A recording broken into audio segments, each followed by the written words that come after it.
प्रिय यात्री तथा आगन्तुकहरू, यदि तपाईहरू कुनै पनि पर्यटकीय तथा रमणीय स्थानहरूमा घुम्न, पिकनिक खान अथवा कुनै पनि किसिमको रमाइलो गर्न जाँदै हुनुहुन्छ भने अवश्य त्यहाँको सुन्दरताले तपाईलाई त्यहाँ पुग्न आकर्षित गरेको हुन्छ।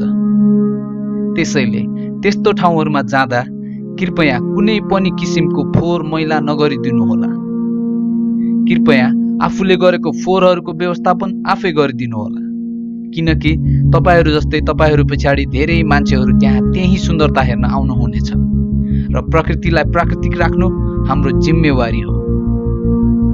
Love the nature, save the nature, enjoy the nature and match your own nature with nature.